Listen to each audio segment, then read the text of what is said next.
Welcome to the Are Relevant Daily Draft Podcast. We have a pretty unique crew. We have Newt and Hank each doing their top 50s. Newt, when does the school year start? Soccer starts tomorrow. Teachers go back the next Monday. Students go back then the day after Labor Day. So it's like the ease on in. Okay, that's right, because you're up north. So up north, they start later. So most schools started here in Ohio last week. My kids start on Thursday. I was talking to Dale Wednesday or Thursday, something, and it was his first day. I think his first day was like the next day. He goes, it's just they didn't have like an aide for him, and he's just like, man, this is just my life. But yeah, I know he started last week. Yep. And Hank, are you still in school now? I start my freshman year of college tomorrow. So yeah, getting that going tomorrow. And I got 2 podcasts tomorrow. So busy day. Love it. It. Where you going, Hank? Where you going? I'm going to a local community college. Okay. Respect. Okay. So we're here to talk about Newt's and Hank's top 50s.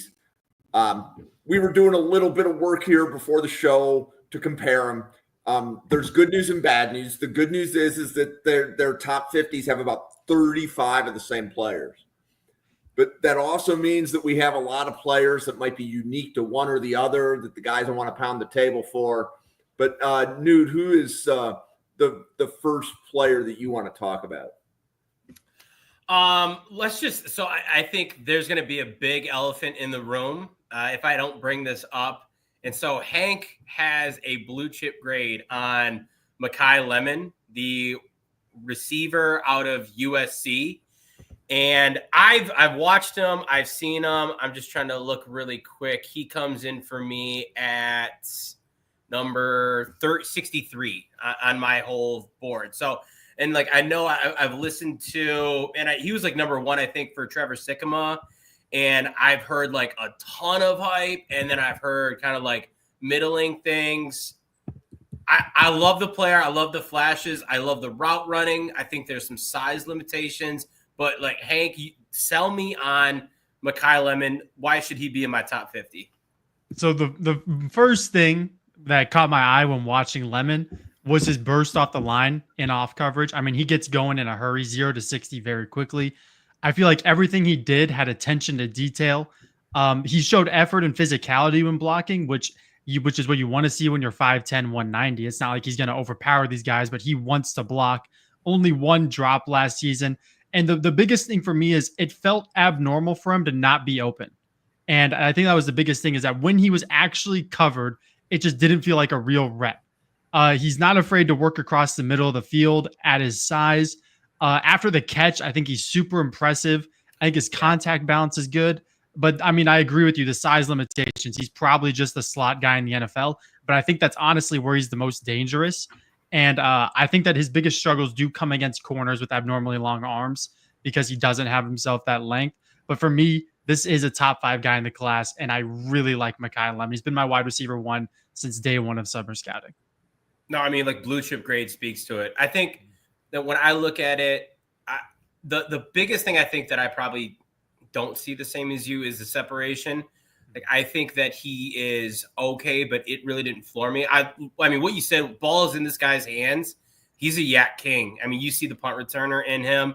There's so many fun reps. So I really kind of want to go back now and like really look for that, especially like when you have him that high. Mm-hmm. It speaks a ton of volume to him and his game for sure. Yeah, and I think I mean, the Notre Dame game is his highest graded game in PFF. So when I did my deep dive, I got around to that. That was the Makai Lemon you hope to see in the NFL. Okay. Now, of course, when I watched Nebraska, I think it was Nebraska that I watched one of his lower rated games. He had some rough reps, but when you see him at his best of the best, I think with another year of development under USC, I think he's gonna be a phenomenal NFL player. And because I watched the Notre Dame game, and you know what? Obviously, what's going to stand out is that sideline catch that he made, which was just like ridiculous. If you guys that are listening have a chance to check it out, like it is a highlight catch that could like be a top 5 clip for last season.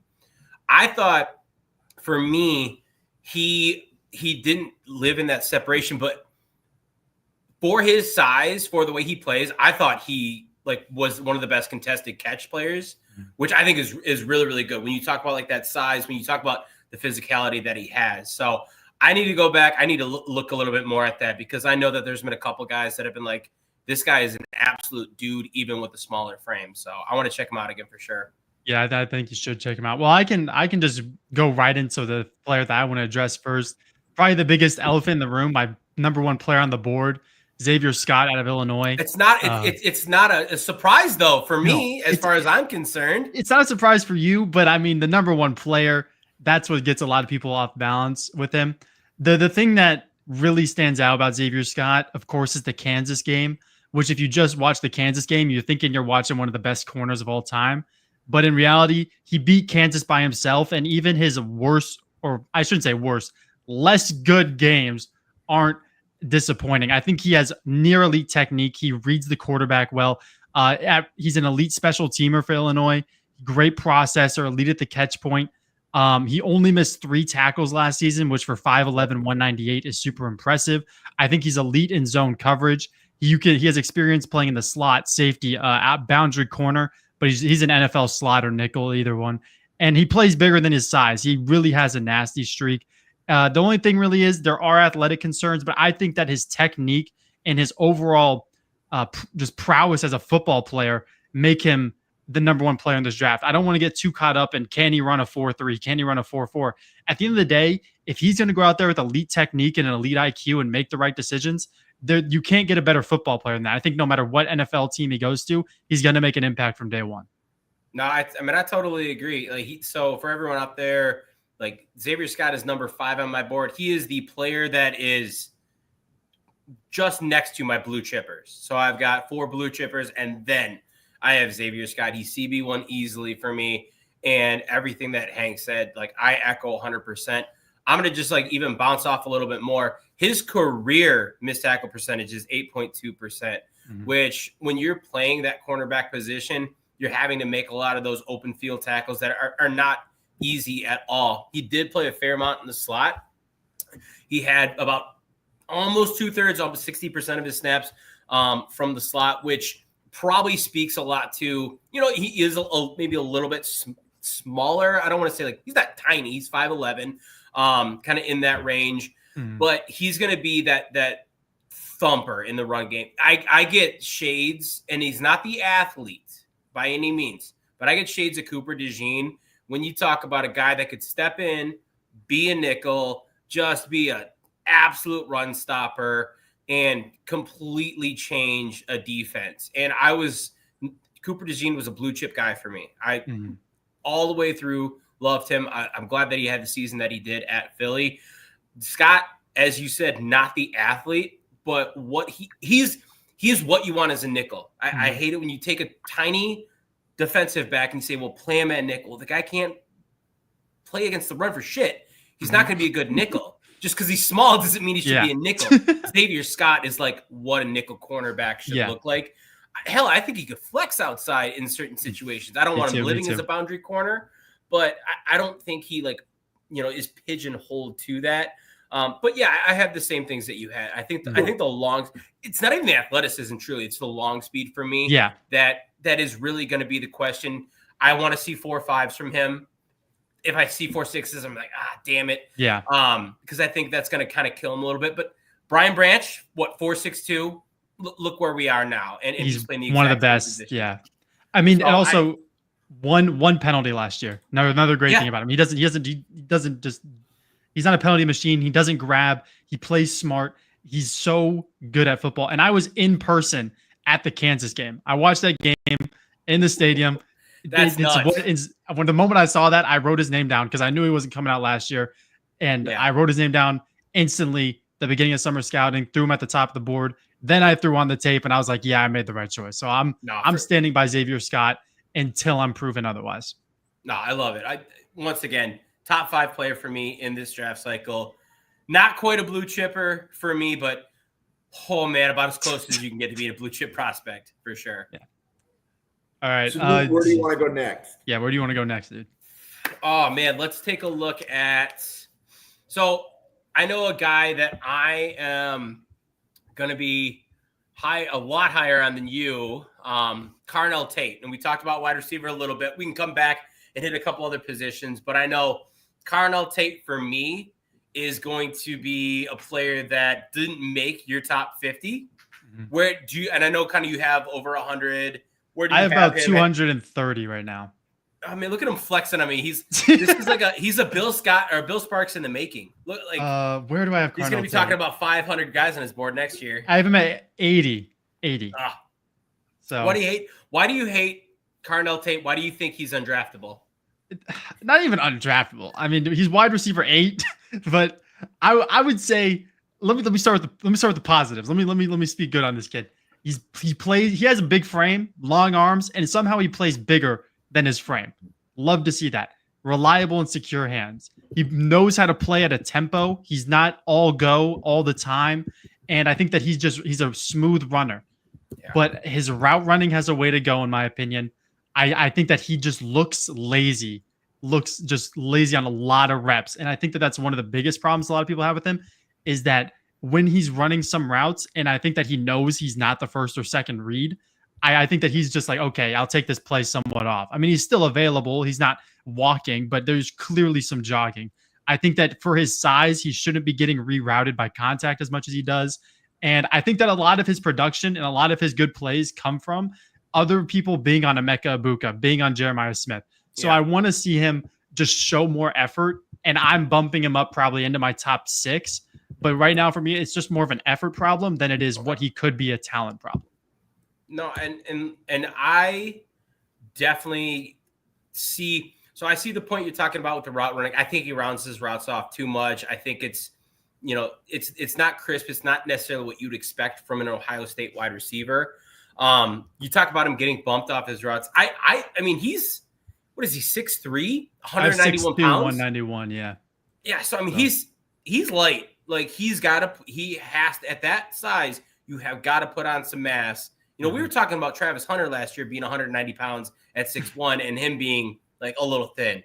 Yeah, 2 inches that you don't like to see that. And there's another guy that I think we both like a little bit, named Denzel Boston, that's got maybe an inch on him, but 20 pounds. So I mean, there's a big difference there when you start talking about that. So I mean, like, all fair to see. I didn't see the effort piece. I really liked him kind of rep in and rep out. I thought he was more so an adequate blocker. Like, he didn't wow me, but he was never like disappointing. But I thought that he was, playing within a system where he knew his role. And I think his role last year was realistically the third option behind, the 2 guys you mentioned. Shit, he was actually probably the 5th option. Now that we're bringing it up, when you start talking about guys named Travion Henderson and Quinshon Judkins. So I think it's tough in that sense when you are there to play like a Jeremiah Smith or play like an Emeka Ibuka. But I do understand that point that you're making to it. You don't want, and Amazi Smith is an extreme example of it, but you don't want a guy that plays on half the snaps out there. But I like the things that, I like, and you use the word smooth. This guy, everything he does is just like, it's buttery. When he looks to change direction, gears up, gears down, it looks effortless to me.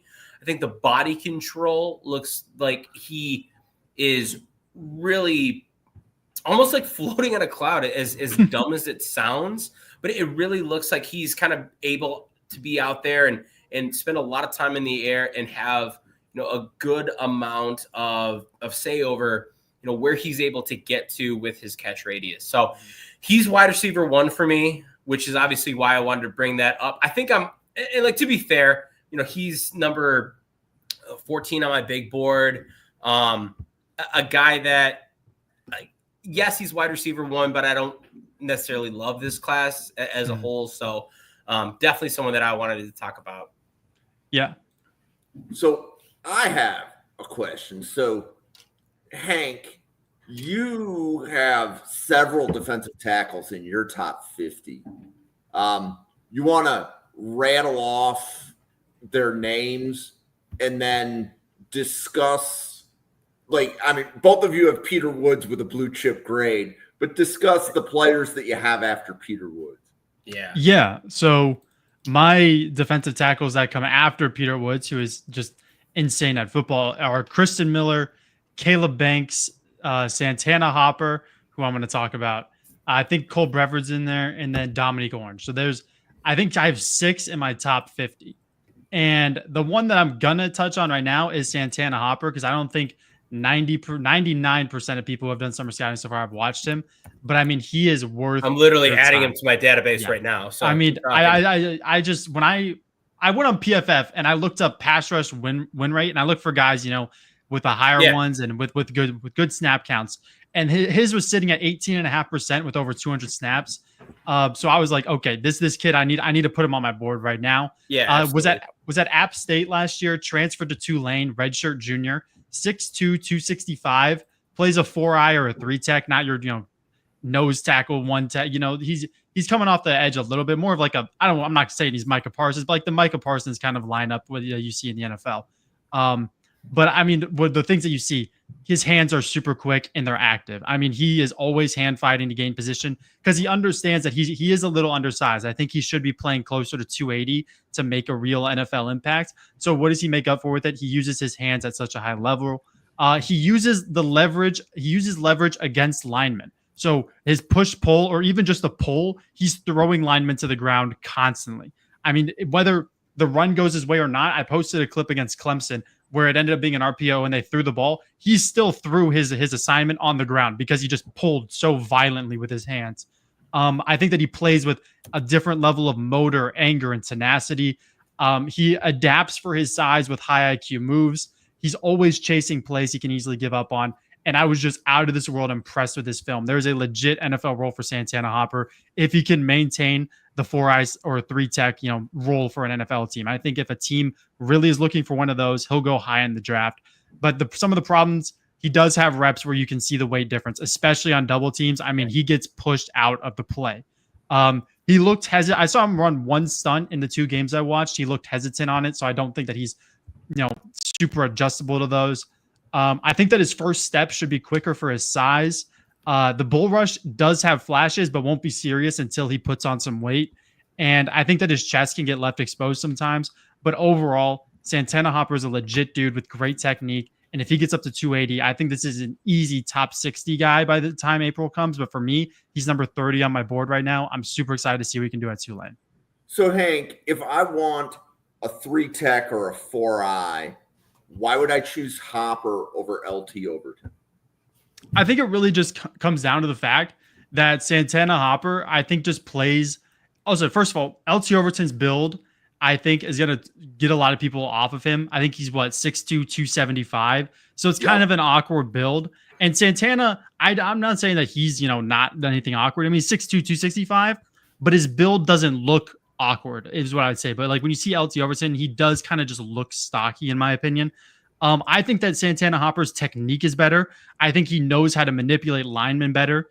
And I think it's just at the end of the day, the only reason why LT Overton is ahead of Santana Hopper for some people is because he plays at Alabama and in the SEC, which Santana Hopper is going to the American now at Tulane. It's not the SEC, but the competition, there will be a step up. And I think that he's going to be able to adjust to that step up.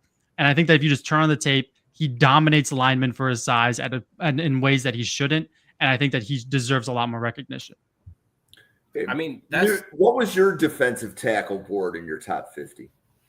My defensive tackle, it's a lot thin, or a lot thinner than Hank's is going to be. Actually, I don't know. He only lists, what'd you list off, 4 guys? I think I have. It was 4 guys after Woods. 5. So total. Yeah. I have Aaron Graves, who, for anyone out there, apparently, I'm just a big Iowa Hawkeye fan. I love every player that comes from there. But Aaron Graves, Caleb Banks, Christian Miller, and then at 53, so not in the top 50, but very close, Darrell Jackson Jr. Out of Florida State. So kind of on the fringe of that. And I mean, toolsy players. So I mean, the Banks and Miller, we were both there on. Aaron Graves is, for me, a dude that I'm willing to die on a hill on, because I think that I hate saying this every year, but I have to. Like, Iowa football players are built differently. It's something about that program. It's something about the culture there. But you get these guys that like just are totally bought in, and for whatever reason, Iowa produces like weird freak athletes. Like they shouldn't. It should just be like big corn-fed boys that love to farm.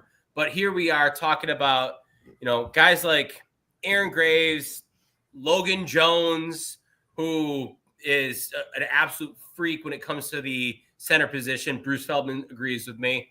But Aaron Graves for me is probably going to be my Santana Hopper, not the small name. So like Santana Hopper for Hank is going to be a really, really good deep pull. I've never heard of him. Like I said, I was adding him to my board as Hank was talking, pulling up the stats and everything. Love hearing it for that. Aaron Graves, I think, is a name that's really well known. He had some really good scores via PFF last year. He had a decent win rate on true pass sets. He had a decent stop percentage. Kind of like this player that's overall above average all around. But a guy for me that I really love the motor, which is a theme for all Iowa players. I thought he was tenacious in pass rush. I think he's got a great understanding of pass hand usage. And the athleticism, as I've said, like it kind of jumps off the page for me.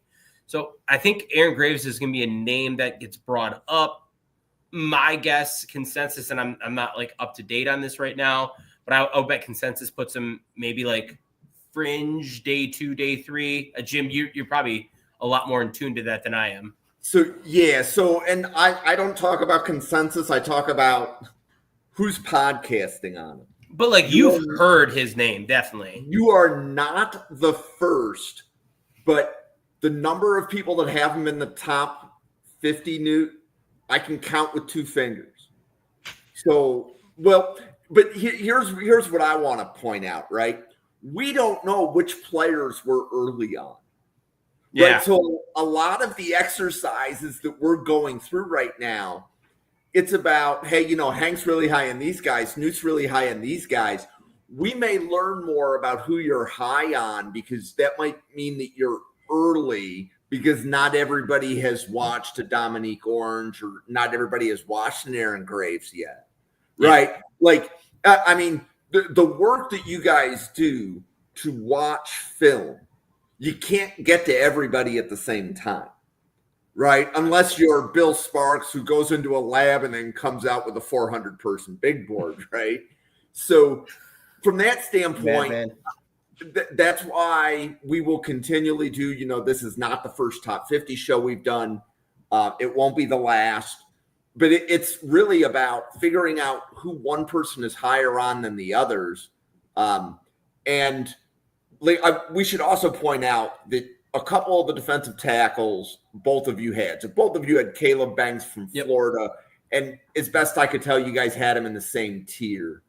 And then Kristen Miller from Alabama, right? I want to make sure. From Georgia. Georgia. Excuse me, the other red school. Oh man, you're gonna fight. You're gonna fire up. Yeah, there, Jim. I just hit down with that. So Kristen Miller from Georgia, you both had. I think we're probably within 10 spots on each of those guys. Yep. And then realistically, so Newt, I think you had 1 or 2 guys in your top 50 that were, let's say, a tier below. Like, meaning, like I said, like when I was looking at your board and Hank's as we were, doing the pre-production work, it looks like most of your players are in the same tier. So even if you're off by 10 on your ranking, you still have them as like a day 2 grade or like a round 2 grade, so to speak. I mean, absolutely. And I think those guys kind of speak well to it. Neither of those guys I have as a true as a true round 1 Bill Sparks in here. Yep. So Bill, by the way, the definition of fame is when we talk about you and you're not in the room. And I think Bill Sparks is mentioned on every Draft Professor podcast. Hey, Bill, wait till you get called a whore on the podcast. Then you're really living large. Back to business, though. I think that if you take a look at it, yeah, we're very, very close on those guys. I've got Miller and Banks both with round 2 grades. Just looking at it, it looks like Hank got Miller with like a first round, like a late first round grade, and then Banks with a really, really early second round grade. Yeah. So I think we're like pretty close on both those guys. And it's good to say, as they should be, in my opinion. Like, Banks is a freaky build. He looks like a defensive end. He plays defensive tackle, and he does things that just other guys are not going to be able to. Christian Miller gives you this, give me this high floor. Oh man, I'm not going to keep together. Well, look at that, Bill. You made Newt speechless. I didn't think that was possible. He made a bearded man blush, which is impressive. And Christian Miller, you get a high floor run defender who's got that ability to be a pass rusher. It's the school for sure, but I can't get in. I'm not making a comp. Bill, don't chastise me here, please. You're the comp king. I understand, but I can't get Michael out of my head when I think of Christian Miller, because you think of that high floor run defender with like the pass rush potential. And it keeps surrounding me. Like, are we going to be talking about Christian Miller in the exact same way with like the build, the athleticism, but has he finally put it all together come April? I mean, that's exactly how I feel about Cole Brevard. Where you're already such a good run stopper and you have the pass rush potential. And when Brevard was at Purdue, I mean, you want to talk about misused? They were lining a guy who's 6'3", 350 up at 4'eye sometimes. Like, he should be nowhere near any tackle. He should be up the middle doing his job. Yep. And when he gets on in a one-on-one situation in pass rush, which didn't happen often, he won. He won with the bull rush. He won with power, which is what you want to see from a guy who's transferring now to Texas. And he's going to make a big impact there. He's going to be, mentioning the names like Tavondre Sweat, Alfred Collins, the recent names to come out of there. And I think Brevard, however you want to say it, I think that he is next up in that line. Would not shock me at all if he became a better pass rusher, or if one day he could get a team 4-5 sacks-ish from playing up the middle, which isn't that bad. But there's definitely some more upside for a guy who's already a senior just because of how poorly Purdue is using him. So that's the way you feel about Miller is the way I feel about Brevard. Absolutely. And when we did the Texas podcast, apparently Texas has had a couple of other defensive tackles transfer in. So I think Texas is Texas becoming DTU? Might be. Like, is that their goal? Right. And that was actually some of the stuff that like Dale and Owen were saying on that podcast, because there's going to be more players, like as we do scouting reports, that we're going to need to keep our eye on that not that many people have mentioned through summer scouting. Yeah. There was a position that you two had a lot of agreement on, and that was offensive tackle. You each had one offensive tackle in your top 50 that the other did not have, but all the other offensive tackles you agreed on. So, Newt, you want to go through your offensive tackles in your top 50? That was funny because I was just going to ask Hank about Gooseby, but I will pause on that on my question, and I will address what you had asked me. So, offensive tackles, which Hank, like, would you say above average, below average? What do you think this offensive tackle class is?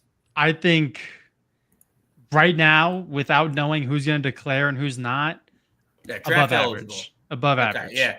Right I am firmly, like, I really like this offensive tackle class. So in my top 50, I have my boy, Caleb Tiernan. I will die on that hill, as Hank is willing to die in Scott's hill.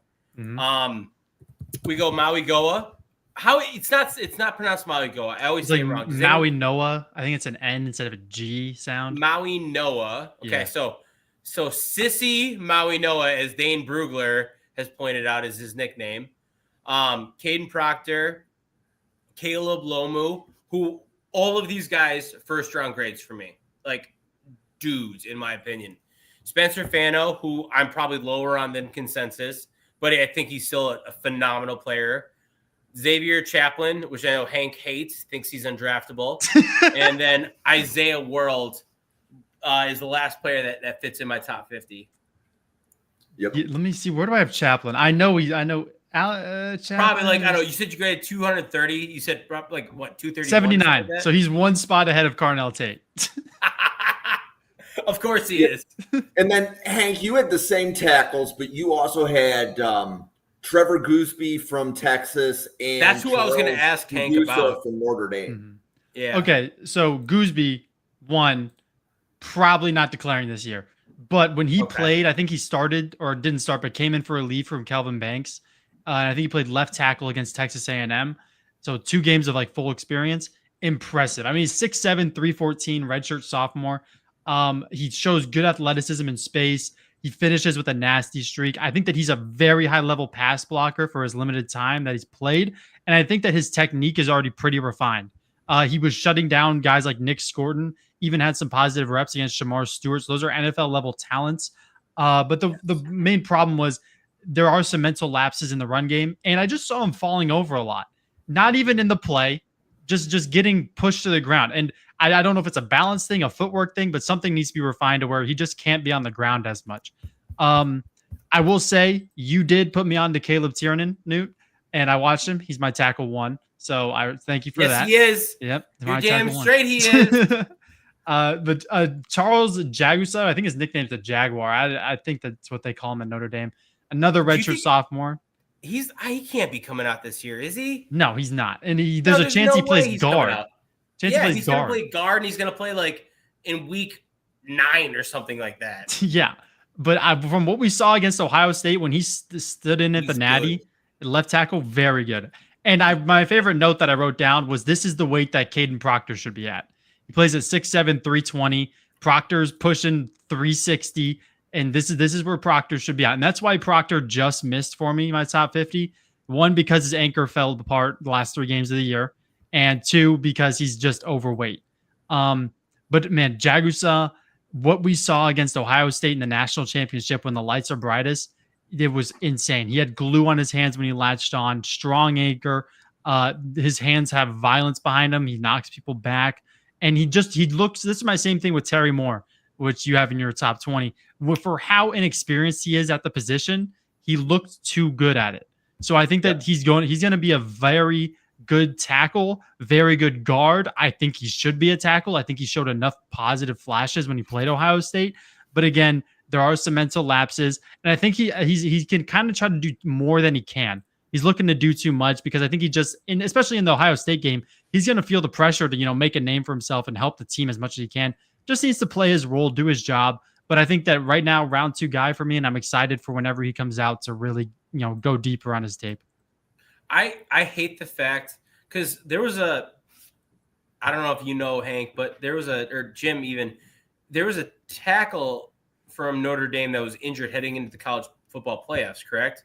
Which is kind of why Jaggy saw. Was it Wagner? It was. I don't think it was. It was the left tackle. It was not. I thought it was the left tackle. What's his name is? I have him on my board. Hold on. I know I have his name.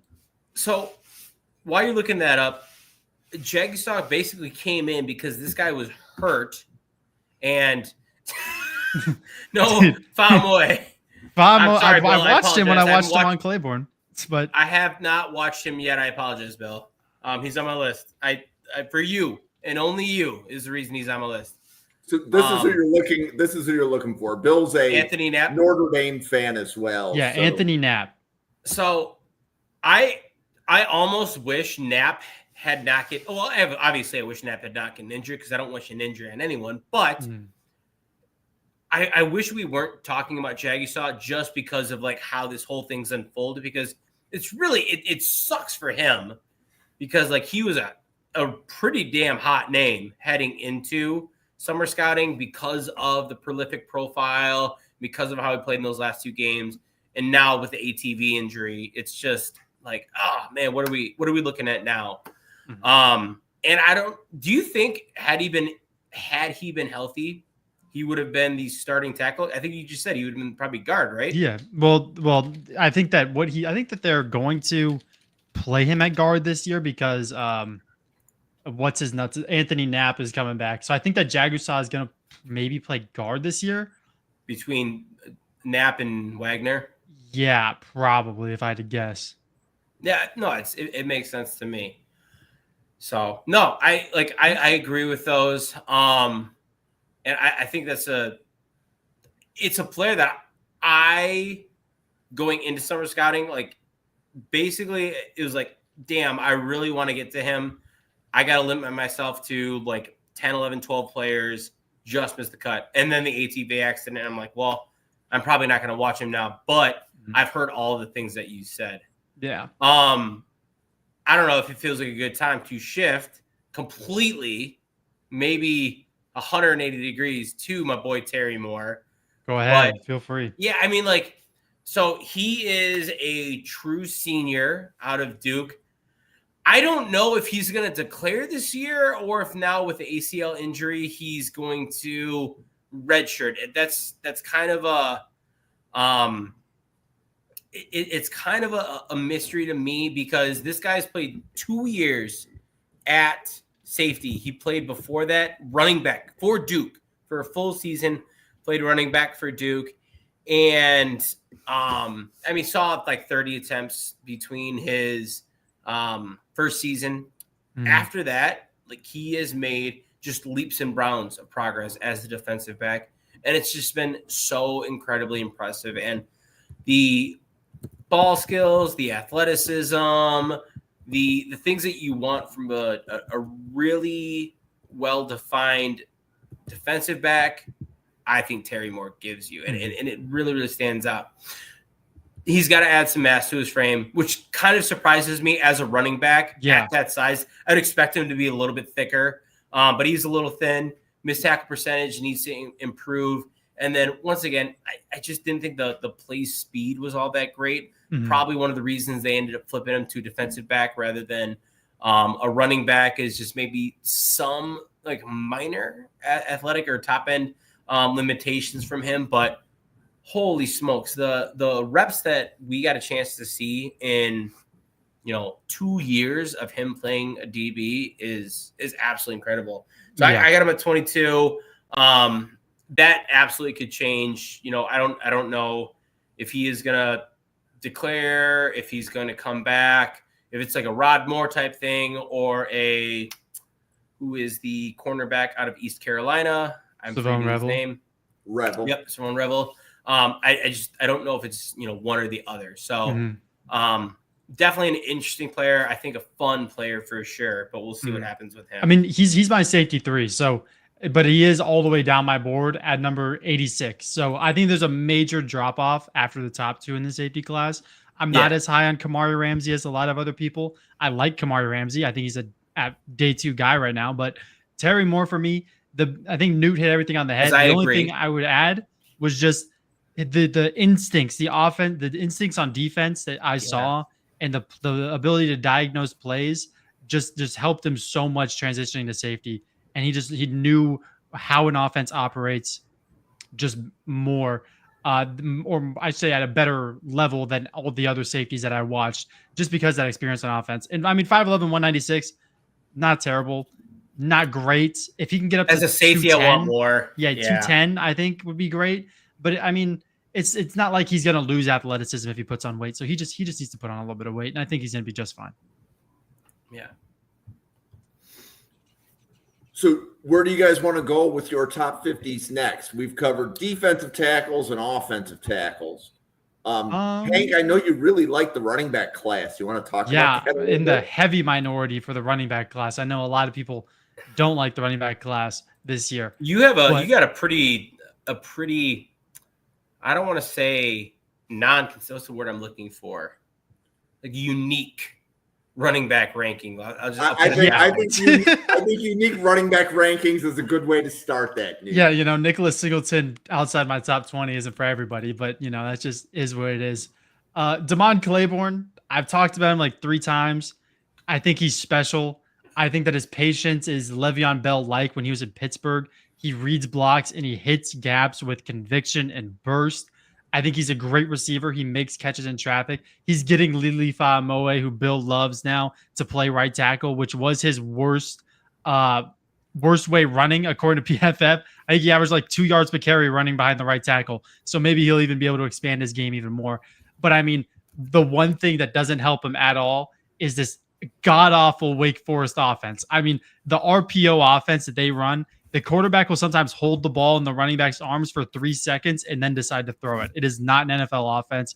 So I wish that he transferred, but I'm pretty sure he gets I want to say $2 to $3 million just to play at Wake Forest because of how good he is. They want to keep him around. So I think that really he's getting paid to stay there. He dislocated his kneecap, I want to say, in the NC State game, and then he continued to play in every single game after. So I don't even think the athleticism we saw beyond that was him at 100%. So I'm really excited for what he can bring. I won't go in as deep, but Jaheim White's my RB2. Fun guy, 5'7", 192 isn't great at all. But I mean, you want a guy who has a legit speed, who's a receiving threat, shockingly good contact balance. That's Jaheim White. Sadly, there are durability issues last season. So it's 5'7". That's not something you like. But I think that just as a player and as a playmaker, Jaheim White is a real deal. Jeremiah Love, we all know about him. A lot of people's RB1, my RB3. Still a round one guy. Last round one prospect I have. I think I was a little bit let down. I think his lateral movement could be a bit better. Kanye Udo, really good Army transfer. Runs mean with great burst. Protects the ball on contact. Mekhi Hughes, another guy, just speed, power, and agility with Mekhi Hughes. And he's going to go play at Oregon, which is going to be great. And then the last guy who you'll hear a lot more about tomorrow, Aiden Lafferty. Illinois guy. Illinois Lafferty. I don't even like Illinois. I'm a Washington fan. But when I turn on the Lafferty tape, so impressed. And I'm going to really go in deep on his game tomorrow. But I think that his vision is elite. And I don't use the word elite a lot, but I really like his vision. His burst is great. The thing that I loved about him, every time someone hit him, made contact with him, immediately 2 hands on the ball. Never jeopardize possession of the football. Really like that. The only thing that you want is he does have a basic route tree right now, like very basic. He goes down easier than you want. I wish there were some moments where I'm like, if he fought a little bit more, he could have picked up 2 extra yards there. And the fact that at the NFL level, he probably is going to share a backfield. I mean, he's sharing one with Caden Fagan right now, who is like 6'3", 230 pounds and just runs through everybody. So that, he's not an athlete, but I mean, he's just a bowling ball. But Aiden Lafferty is another guy that I would urge you to just turn on the tape. I would say the Northwestern game was special, but even against Oregon, there were so many bright spots against Oregon that I really like seeing. So, and that was 6 running backs in your top 50, right, Hank? Yeah. So, Newt, where are you in the running back class? I got 2 in my top 50. 0 with the first round grade. To be fair, Jeremiah Love is like fairly close for me. I really, really like Jeremiah Love. It's just he's not there as a round one running back. I think there are some things that he needs to clean up. Honestly, I think me and Hank see him very similarly in terms of like those elements. He said he was like just barely in his first round. For me, he's barely out of my first round. I just didn't see me personally. So Jaheim White, just to talk about him, I watched him. I love Jaheim White with all of my heart. But man, at 5'7", 195, it's so tough. Here's the problem right now with me. I don't use my number system until I get 2025 tape. So everything I'm doing right now is based on pure eye test and what I think they'll grade out as. But once I get like the actual number system going, I think there's going to be some big changes on my board. But I think relatively, Jaheim White's going to score pretty high until we get to that size where I'm going to have to be like, okay, he's just too small. I was taller than him, I think, in like 5th grade. So yeah, it's just a problem. He's so damn small. And then unfortunately, like secondary effect of that is the pass blocking is terrible for him. Willing, yeah. Able, not really at all. But man, the guy's so much fun to watch. He really is. The mentality is there, the vision, the patience. I love everything about his game. I just wish he was, I don't know, 3 inches taller and 20 pounds heavier. I agree. And then I'd be like, yeah, we're talking about. So you had Love and who else in there? So CJ Baxter would be the other guy. I like Baxter. I'm not watching his 2023 tape because it's pre-injury. Yep. And that's like the biggest thing holding me back. But I saw him against Washington in the Sugar Bowl. I was there in that game. I was rooting for Washington, craziest night. But the injury just really scares me. So the injury, if it was, so for me, if it was CJ Baxter coming into the NFL right now, I'd be a lot more scared about it. And I wouldn't be willing to put him this high. I think Jonathan Brooks is just like living too recent in my memory for that. The school obviously doesn't help anything there, but he's got a fresh year. Obviously, he's trading off snaps with Wisner. It'll be interesting to see where that whole thing comes from. But what I saw out of Baxter his freshman year was everything I wanted to see out of a freshman back. And I have to think that with the pedigree of the hell yeah, he is Brian Govin, damn straight. With the pedigree of running backs that come out of Texas and that program as a whole, he's going to take those steps forward. How far forward? I don't know. It'll be fun to watch this year. To the point that you made, it's kind of why you get a chance to like have a little bit more of an opportunity to fall in love with a guy preseason versus like during the season, because you have to get a little more nitty gritty and a little more analytical. Of course. But I absolutely love CJ Baxter, what I saw in 2023. I'm hoping he can do that in 2025, but he's my biggest coin flip right now. He could end up, as a late third round guy because he just does not respond the same, or he could be, someone that's knocking on a first round door, in my opinion, if that trajectory continues.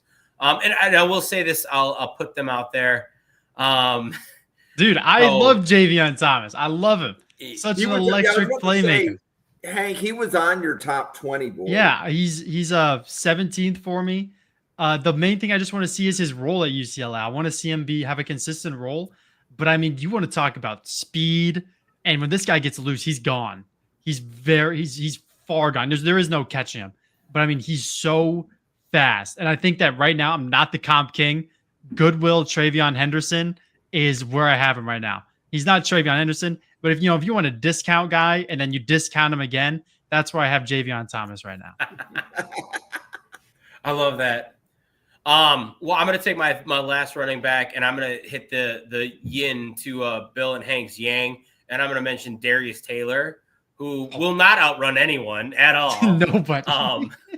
And which is like the thing I hate, because that's in my opinion, that is probably the only thing holding him back from being like a true, hyped up running back in this class. Because I think he has all of the things that you look for in a running back. I think he's a patient runner. I think he's a punishing runner. Like, he is willing to lower his shoulder, and he's a plus receiving back. The vision, the skills, the short area quickness is all there.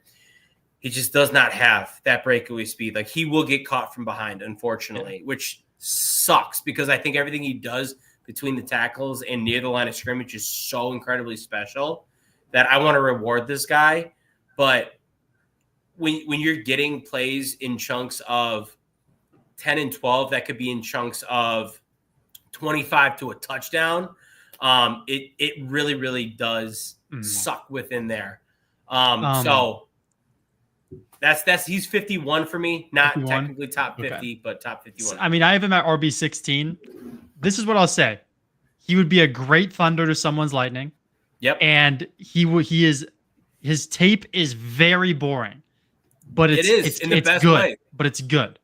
Yeah, it's good tape, but it's boring tape. It's so incredibly boring because the guy's just sitting there picking up 5 yards every carry. So give the ball to Darius Taylor. He's going to give you 5 yards. If you want to stay in the backfield, we could touch on quarterback if you want. Yeah, let's do it. And I think you have some names. You probably have Klubnik in there. I don't know if you have Nussmeier in there. Oh, Nuss Plus I've gotten there. All right. So I know that there's one name I have in that you for sure won't have, and that's John Mateer. Am I right about Which that? I have not watched Mateer. Not watched him. I know the Mateer hype train is like it's I know taken off. Sparks doesn't like it. I know Sparks think he's Matt Corral. I heard him say that. Yeah, Sparks thinks Miller Moss is like the next godsend, so let's not defer to him too much. But talk to me about Mateer, because I've heard so much. Obviously, like the Venmo thing is a silly point, but as a player, like the next quarterback I want to watch is John Mateer, because I've heard so many special things about him. So the official measurements 6'1", 224 is what I have. Not ideal. I thought he was going to come in at 6'3". So it really, he was my QB2. He's now my QB3. So I bumped him down one spot, but I'm still high on this guy. Of course, there's a big step up in competition now, going from Wazoo to Oklahoma. I mean, SEC is it's a real schedule. The Wazoo offense, a lot of quick throws, not really a lot of progression. So I think he's going to have to be, willing to learn how to actually like progress through reads and read a defense more. Of course, there's the there's a sports betting controversy, of course, that just happened. I'm not worried about it. And I think there's a strong chance that he decides to become a redshirt senior, declares in 2027, because I think there's a chance there's a rough adjustment period for him when it comes to playing in a different offense, reading the field, and going through progressions is my main worry. But I think that transferring to Oklahoma is the best thing for him, whether or not he actually has to have an adjustment time. But I mean, a quick release, clear arm strength and talent, great athlete at the QB position. I think that because we're going to say Arch Manning doesn't declare, I think that right now he's the third best athlete right for me at quarterback, behind Sellers and Devon Dampier from Utah, who just missed out on my top 50. I think that he knows when it's time to scramble, but he keeps his eyes downfield. He's looking to throw first. He makes tight window throws because of his arm. There was a comeback on the right sideline against, I want to say, Utah State, and the corner, I'm telling, 2 inches from pick six, but because of his arm strength, his arm talent, he's able to fit it in there for a nice 8 yards. I think that he has clean mechanics, and there was a lot of moments, especially across the middle of the field, anticipation and timing on his throw. So I'm a big John Mateer guy, but I do think there's a good chance that there's an adjustment period, and I think he could be a 2027 guy. I'm going to piggyback off that because I really like that, and I really like you said, and the athleticism kind of intrigues me because it makes me think of a guy that I have, I believe, in my top 50, and you do not, who is Sam Leavitt out of Arizona State. Yes, the improviser. Like the improviser, the ultimate like Mr. Escapable, like everything about his game is so incredibly fun to watch. I think the biggest thing for him, especially like in the comparison to Mateer, because like the athleticism is kind of what like led me there, because I think that Sam Leavitt is all of the athlete that you want at the quarterback position and a little bit more, which allows him to kind of be that unique player. I don't think he's got the arm strength though. And so I think that's, I think that, and I'm not calling it a comp, Bill, calm down. But I think if you take a look at like Leavitt to Dart, and you take a look at like what those guys but I hate Dart. I don't like take Dart. a look at what those guys can do. They're guys that have that escapability. They play in kind of a schemed system, but I think that they've got a lot of chops behind them as a leader, as a passer in the short to intermediate, and that escapability I think is really, really special with that. Now that's like right now. Yeah. I want to see Leavitt play in a system that, in my opinion, a lot was schemed for him last year. It's not like Ole Miss, Tennessee. And Camp Scatterbo. Yeah, you're playing without Camp Scatterbo. Obviously, you got Tyson there, which is great, but I want to see him play in a little bit more of a role where he has to be the guy. And to the point you made, like Scatterbo's not there anymore. You have to be the guy that's shouldering things. How can you take a step forward? I'm not expecting him to be able to fling the ball 70 yards downfield, of course, yeah. But are you able to push the ball an adequate amount with accuracy, drive it when needed, add touch when needed?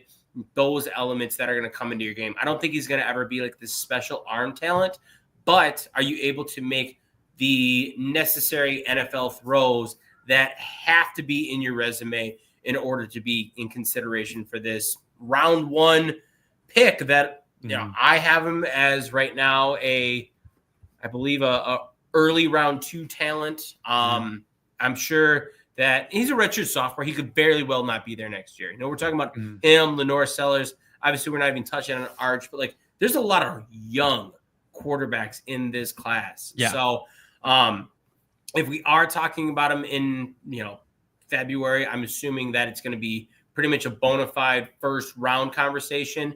If we're not, it's going to be because he chose to come back and really improve his draft stock. Yeah, and I think that the main thing is just the arm for me. Same thing with Shadur Sanders. I'm not calling him Shadur Sanders, but Shadur Sanders' arm, we saw it, hit the top that it's ever going to be. So he's never going to have, I don't think, this rocket arm, and I don't think it's going to get much better the older he gets. Just because you really grow that arm strength high school to maybe freshman year of college, but then it really just it hits a plateau. And in a perfect world, I think you could be looking at I don't want to say Geno Smith, but a guy who has the athleticism, plays smart, but I think that Geno Smith even has a stronger arm than this guy. But when it comes down to it, the arm talent's getting to me. I think that he just gets into scramble mode too quickly right now. The biggest thing, he just needs experience. I think he's a 2027 guy. Just stay in school. And I'd love to see him play without Jordan Tyson, because I think Scadaboo and Tyson give him a lot of outs right now. And I want to see him run his own show.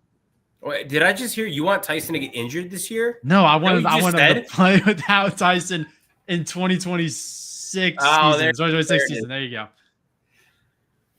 Okay. Where have we not gotten to? So why don't we pause for station identification, and then let's do a big finish and list off who's in the top 50 for everybody on Spotify. So Newt, it's good to see you. I think third podcast, I think this summer. Good to see you. You want to let everybody know everything that you're up to. Yeah, so you can honestly just go to the Magic app, formerly known as Twitter, and you can find me. Brian, how we doing? You can find me on there at NFL Draft _Weston. I have my website link there, zerotechdraft.com. We got merch for it. I forgot to wear mine. Yeah, gracious of Will, who is awesome at what he does.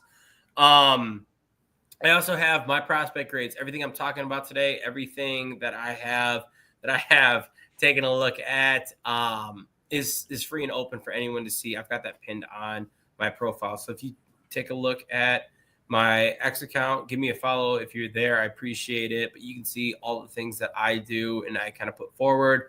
Had a good opportunity to be in a lot of different shows over the summer, especially Weekly Huddle, giving a lot of positional breakdowns, which has been really fun.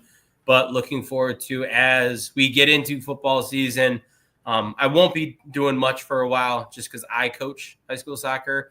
But when I get back, you'll see me Wednesdays on the Draft Professor talking about DTs and edge players, which I'm really excited for. Hank. Nice. Yeah, everything at Hank Knows Ball right now. YouTube channel is coming together, Substack's coming together, but for now, everything is just on Twitter. So if you want to drop a follow, that would be great. If you just want to check out some of my great, amazing takes that you'll agree with every single time I post, then that's also invited as well. Follow Hank, because Hank knows ball. Exactly. Especially when you talk about badass plays from guys like Jaden Roberts, who are strong as hell. And weirdly, some people don't agree with that. Yeah. So you will be able to catch Hank on Mondays. Tomorrow. Mondays it'll be 7 p.m. Some Mondays it'll be 9 p.m. But you'll be able to catch Hank on Mondays. And as Newt said, you'll be able to catch Newt on Wednesdays, 9 p.m. with Owen. Yep. The commercial for the channel, we have daily draft content. And we have some really good people like Newt and Hank that show up once a week. And when you have 24 podcasters that show up once a week, you have draft coverage every day of the week. So this is a special 6 p.m. Sunday broadcast. We have an 8 p.m. podcast coming up with Brian Maffey, actually right here, where Brian and a couple of guests are going to go through their tight end boards. So, and it's funny because I was seeing some of the pre-production stuff for that while this podcast was going on. But daily draft content. So hit that subscribe on YouTube, please and thank you. That's how you'll be notified of all of the content. some of what you're going to see this week. You're going to see an Illinois team preview and top 5 SEC wide receivers on Monday. On Tuesday, we are previewing the Iowa State-Kansas State game. Wednesday, we are covering players that are on a top 25 team that we haven't done a team preview for. So there's about 5 teams, like Ole Miss somehow escaped us. So we're going to cover the Ole Miss players that we have high on the draft board, as well as Tennessee and a few other teams. Nice. Thursday, we have a sleeper podcast. So EJ went and found first-year starters that he really likes. And he formulated that into a sleeper show. And then Taylor and Steve were given the list, and the sleeper show is going to be a reaction show. So as EJ announces the sleepers, the other people can like buy or sell whether or not they would grade the player that high. And this week, first time ever, Bill Sparks, Sam Teets, Travis May, Randall Slifer are going to be doing a master watch list show. On Wednesday, they're doing offense. On Thursday, they're doing defense. They're going to cover all the players they have in their top 150. And I can already tell 2 of the boards are in, right? We have Bill's board and we have Travis's board. I can tell you that they're different enough that when you watch it, you're going to say, okay, well, now here's a whole group of wide receivers I need to go watch, because some of them weren't even on the original list that I had at Draft Professor. So there's going to be some new names coming in. My opinion is anybody that's building a board should refer to those 2 podcasts to make sure that for sure they've at least got like a game or 2 of each of the players so that they are familiar with them. So that's what's coming up this week. But daily draft content. Newt, do you want to cover, let's say, Newt, why don't you go 1 to 25? Hank goes 1 to 25, and then go 26 to 50. Sounds just good. Kind of read them out loud for all the people on Spotify. Yeah, absolutely. So I got Caleb Downs, TJ Parker, Peter Woods round out my blue chip players. Xavier Scott, Caleb Tiernan, Jermod McCoy, Garrett Nussmeier, Francis Maui Noah, and Ruben Bain hit top 10. Max Llewellyn, who we didn't talk about him. Hank, do you have him? No, we didn't get to edge rushers. Do you have him in your top 50? No, I have him in my top 70. Okay, that's acceptable. But I won't get off track too much. Max Llewellyn starts at 11. Caden Proctor, Lenora Sellers, Carnell Tate, Caleb Lomu, Denzel Boston, Keldrick Falk, and Dylan Tiernan. Those are the end of my first round grades. So I think I have in the order of like 18 first round grades or something like that. Cade Klubnik, Damani Jackson, Spencer Fano, Terry Moore, Xavier Chaplin, LT Overton, and Mr. Drew Aller comes in to round out my top 25. All right. Number 1 for me, Xavier Scott, Caleb Downs, Peter Woods, Lenora Sellers, and Makai Lemon. 5 blue chip players. I would put guarantees that they make an impact in the NFL. For my first round grades, you have Dylan Thieneman, TJ Parker, Ruben Bain, Caleb Tiernan, Jordan Tyson, Damon Claiborne, Malachi Lawrence, who if you haven't watched yet, you need to go watch him. Spencer Fano, CJ Allen, Caleb Lomu, Denzel Boston, John Tez Williams, Keith Abney, Trevor Gooseby, Jaden Roberts, John Mateer, Kristen Miller, Jaheim White, Isaiah World, and Jeremiah Love. So that is my top 25. And my philosophy is if I have 32 guys by the time draft season comes that I have first round grades on, then I did my job just fine. So I'm very lenient when it comes to that. So that's the way. You might think I have a lot of first round grades. For me, I still have room for 7 more. I mean, the thing that I love about it is I think everyone's system is different. I think it just gives you a way to evaluate from one year to the next. When you have a first round grade, as long as you carry that from one year to the next, it allows you to evaluate across year to year. So absolutely fine. And once again, a lot of the guys that we saw were fairly close on that cusp. But starting at 26 for me, I have Sam Levitt, Aaron Graves, CJ Allen, Jake Slaughter, Jeremiah Love, Jordan Tyson, Gabe Akis, Mansour Delane, Torin York, Christian Miller, Caleb Banks, Antonio Williams, Christian Gray, David Bailey, Denai Dennis Sutton, Mikael Kamara, Michael Taft, Eric Singleton, CJ Baxter, Mateo Uyengale, Isaiah World, Connor Liu, Avion Terrell, Jaden Roberts, and Tyreek Sapp, making it in with my only with my only third round grade to make the list. Yeah, so now starting at my 26, Jermod McCoy, who was only here because of injury concerns. I think he's a sick player. Just want to see if he plays this year at all. Caleb Banks, freak. Avion Terrell, kind of disappointed in him, but I still see I was too. Honestly. And I agree with the PFF run grading system on him. He's graded like a 90. He's nowhere He's near graded that. like he's Cooper DeJean. It's crazy. Santana Hopper at 29. Go watch him. Nick Harbor at 30. Pure projection, basically, but also traits that you just can't teach.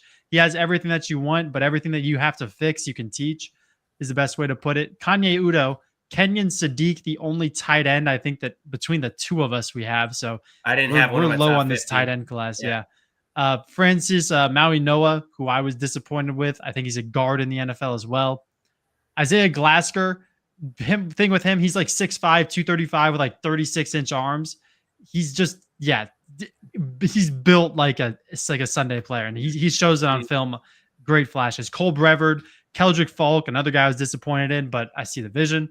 David Bailey, freak pass rusher. Fernando Mendoza, D'Angelo Pons, who is very small. Mekhi Hughes, Charles Jagusa, Aiden Lafferty, Caden Proctor, Connor Liu, Antonio Williams, Drew Aller, LT Overton, Dominique Orange, and Anthony Hill at number 50.